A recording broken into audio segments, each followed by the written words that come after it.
So, what a night. What's up, yo? It's your boy Jay and my cousin Tommy. What's up? And hello in T-Land. Yeah, I'm disappointed in my Celtics. That game was bad. The ending was not kind to them. Injuries aside, they played very poorly. The missed shots, Jason Tatum, it's like... But when their defense was there, stealing that ball, going in there, producing points, getting the game to within 2, it was there when the defense was playing. But when... They had it, though. Like, fuck. And the turnovers... The turnovers murdered them. All the extra points just cut into them. And honestly, you win the game at the free throws. Honestly, that's where it comes down to it. And oddly enough, it was impressive that both sides were very, very accurate. But it just sucks for us that the Rockets put up points. I'm going to sound like a hater, but I fucking hate... Unpopular opinion time. Hey, go the beard. I fear the beard, man. That dude, James Harden, man, he just somehow gets those calls. If you look, I looked it up a while back, and if you look it up, James Harden gets a lot more calls than anybody else in the NBA. Do you think that more of them should just be called technicals or not? Just not call them? Well, some of them are not even fouls, bro. He flops too. A lot of people flop. Like I saw that one with Marcus Smart. Yeah, I'm gonna call it how I see it. But yeah, that dude. That's fair. I fucking hate James Harden. I'm a hater. Rip. But now, yeah, we gave that game up. Anyway, I don't even want to talk about it no more.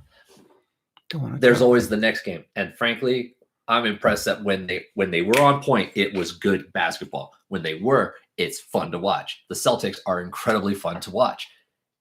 Just didn't work out in our favor in the long run. Cool. There's the next game, but there's other shit to talk about. Fuck it. All right. So for those who are gamers, and if you ever played Destiny, today was just a bad day. I think it's been like that, like every week. Every day on Destiny is a great day. It's a golden day. It is a great. We had perfect day because this is what it was supposed to be, right? It is literal destiny. It was a long, stand-up Guardians, unweighted, uncalled for maintenance, which they pretty much didn't fix shit. You know, it still takes about 10 minutes to get to the tower. There is a grind. It adds up. It's not a grind. Well, no, I mean like the wait times of the menus. It's eating up your play time. The servers are getting like all crazies. It's still cool as hell. I love the idea of the matchmaking system when you have your ships, but the vision still has yet to be attained. It's supposed to be third-person transition to the actual battlefield. It's supposed to load that way. That was the initial intent from the original predate Destiny when they were showing it off. That was how it's supposed to be. Whenever you load it into a match, you're going in on your ship and you just immediately appear. It's supposed to be a seamless transition where you're not actually, flying and loading. Yeah, you're flying and loading. And also, I mean, they have the tech. Honestly, I am a great Halo fan. I like Halo. They produced at Bungie one of the best flight. It was Star Fox. It was Star Fox and Halo. There's one mission in Halo Reach where you get to play in ship mode, and they had the code.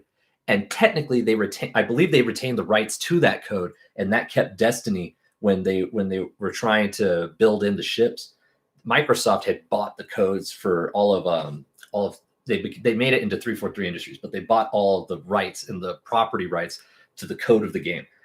That took away the ship combat that we were supposed to get in Destiny. So in a perfect world, you would actually get some sick Star Fox shit. That would be amazing. I'd play that mode all day long. But well, no, not all day long. I love the first-person shooter aspect of it. Destiny has great weapons. It's fun to play. They've always nailed that gameplay. When you're using the weapons you don't like, I know you're not a fan of hand cannons, but you do make it. It's fun to use because it doesn't feel awful to fire them. It's good, clean fun. Yeah, man. I fucking hate hand cannons. So right now I'm working on Not Forgotten, and I'm like at Mythic 3, so close to that legend. So I'm grinding. Destiny's some toys in video games. It's a grinding game. It is. That shit's a Oh, fucking it was grinding never as game. bad as I can't imagine it's anywhere near as bad currently as year one was. I haven't played in a long time, but I've been watching my cousin play, and I honestly enjoy the hell out of it. It's fun to watch Destiny be played, especially it. Okay, in Call of Duty, when you're playing the game, it's really great when you're rocking people shit all the time, but the game's designed to be that way. It's a slot machine. In Destiny, you actually have to put some effort in because there's Call of Duty's easy as shit. well, yeah, it's designed to be. It's a slot machine. It's always it's supposed to be instant gratification. Destiny is a more refined type of first person shooter. There's time to kill. TTKs are actually pretty scaled well, especially when you're showing me Trials of Osiris, because when the light cap is actually affecting the gameplay, you're dropping people really well, especially when you have teammates that aren't incompetent idiots. Okay, so today Crimson. When I get my pawn shop PlayStation 4, I will play with you. The Crimson event came out today, which there's a game mode where it's 2v2s. And so I went in there with my buddy David in our clan and Task Heroes Force, I believe. Task Heroes Hero. And yeah, we went over there and destroyed shit, bro. We won both our games. We lost the first one because we was trying to like understand the game, like 2v2, like hold on, this is the first. So we just wanted to try it, and next thing you know, yeah, man, we fucking destroy shit. Shout outs to David. 2v2s in Halo are some of the best types of gameplay. And since the gameplay for Destiny is very, very similar to Halo, going in with a buddy who you've played with before, or even if you haven't played with them before, have fun. Use the decoy. I'll always throw them to the wolves and just mop up all the kills and save his life once or twice. But there's occasionally you run into some good players where you just know they have your back, especially when they have some of the they've grinded too. They have some of the best weapons. Yeah, I do have a good couple of teammates, man. I have a lot of teammates in the clan. We have there's Funny, then we have Pinky, we have Colt. Man, there's a lot of good players that play Crucible or competitive survival, which is like it's a grind. It's competitive kind of gaming, 3v3, killer. Yeah, man, there's a lot of people. I can't name them all at the same time because I'm. No, that's fair. That's fair. Just to let y'all know, it's a competitive game mode. It's fun. At least that game has that support. But the chemistry has to be fixed there. That in Halo yet. Honestly, I am still a legacy player. I will join in whenever a friend asks. But the fact is, they have yet to fix. In my opinion, competitive Halo. They barely started rolling out 2v2s. And honestly, some of the best gameplay that you can get in that with all the different weapon variety that you get. Now in Destiny, you actually get to earn upgrades for your weapons. That's something I wish Halo had. Halo has just standard fare weapons. They're always across the board uniform. They tweak the damage occasionally, but it's very, very rare. But overall, it's just power positions. You go and get your weapon, and then you fuck up the team as best you can for X amount of minutes. And honestly, if you're a ghost, shout out to Alucard, Red Wolf, and Dudes. Dude, you guys are the best crew that I've had in Halo ever in the last 13 years. The fact that these three guys, when we go into 4v4s, 4v4 competitive, that can get rough. You get into some try-hard Timmies that, just come out there and just team shoot you guys. But good communication and the appropriate use of power-ups and power weapons usually levels the playing field. We're friends. We usually let each other do their own thing, but occasionally we actually squad up and have some fun. And these games, like your Destiny is, for the lack of a better word, the most dominant of the looter shooters. It is just dominant. They know how to, properly build characters in different clan types. I know generally that it's panic button .game, but some of the supers are pretty fucking cool. You can go in there, be Emperor Palpatine and just lightning down people. You can do the arrow stun. That was fun. I really wish you'd bring back that hunter. In fact, I will get that hunter. I will build the arrow stun hunter because I want to play, fucking Robin Hood and that shit. That looked like fun. It's a fun game. It's a lot of grind. Sometimes you have to take a break. Rob from the rich, give to the poor.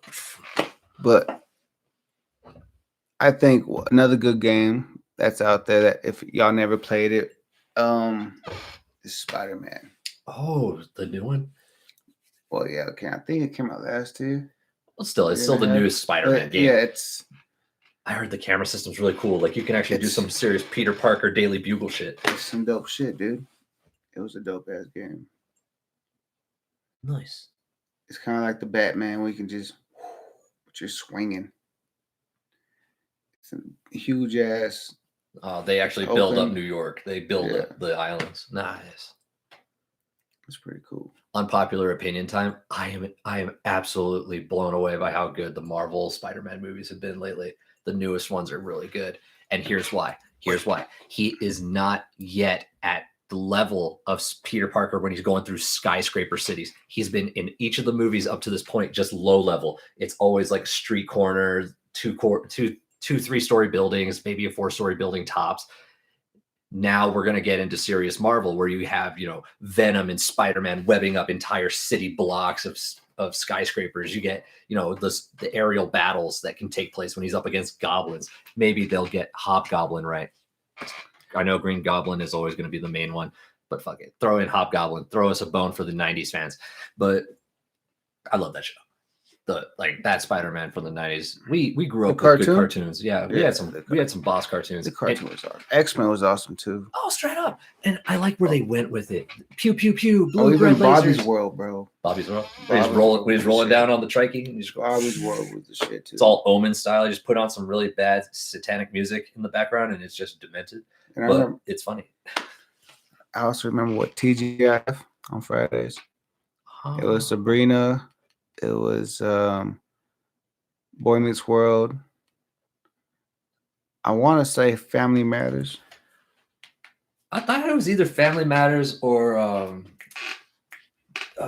Married with Children. No, it was Family Matters. TGIF. It was Family Matters. Yeah, TGIF. Was it ABC? I think so. I can't remember which station which shows were on. Or NBC. I should be able to, but I was also a kid. I don't know. Like the best TV block to me was always, Fox Kids. I really thought the Fox Kids block was the shit. Hell yeah. And then when they did the afternoons too, for a little while they had the afternoon block, and it was like, okay, I got to do homework. This isn't so bad.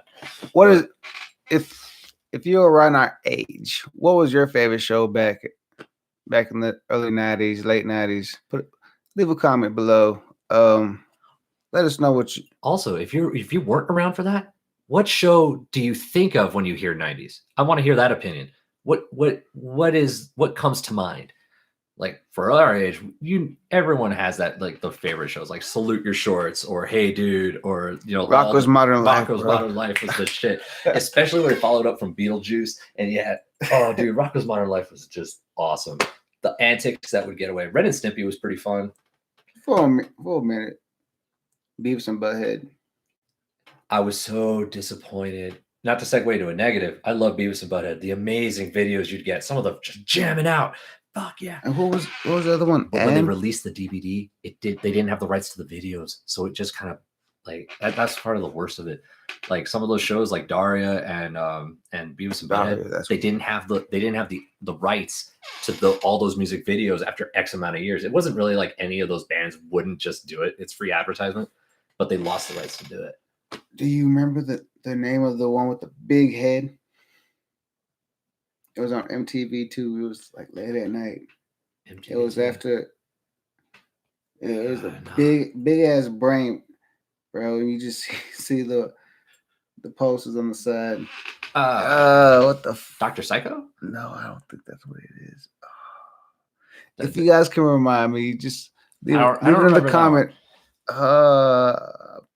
I don't want to Google this shit. I just no. Just like give it time. Don't think about it. It'll come to your mind. I love that trick of memory. Honestly, just move on to another thought, and it'll come to you. You're gonna be like, "Oh shit, that's what it was." It'll come to you. It'll get there. If you focus on it, you won't remember it. It's counterintuitive, I know. But the I don't know, like remember the Wild and Crazy Kids, they would take these massive ass parks all through Central Florida and through the East Coast, just massive parks. And just get high numbers of kids, red team and blue team, to go do really ridiculous capture the flags or other kind of antics with super soakers and other kinds of crazy shit.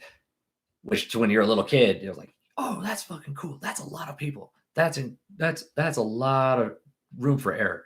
But it was pretty fun to watch. But, Nickelodeon was always like with the gag and Goosebumps. Goosebumps. Are You Afraid of the Dark and Goosebumps were fucking what was awesome. it? Snick. Snick? Yeah, it was on Nick. It was on Snick. Goosebumps. Yeah, I remember that shit. I remember. Remember MIB? I remember like reading those books, all the Goosebumps books, and then also the Monster Blood was amazing. the Say oh cheese and die, fuck. the camera one, that was like the nightmare scenario. Peter Parker gets the camera that fucking takes a picture and shows their deaths. Ugh. That one, dude. Which one? The fucking Halloween one where those guys come around with the pumpkin heads. That was scary. Oh. That was some legitimately scary stuff. That was terrifying. I was little. No, man. My bad. Didn't mean to cut you off there. No, Brutal. The gnomes, bro. The motherfuckers are crazy. You see a gnome, you destroy it. That book was pretty interesting.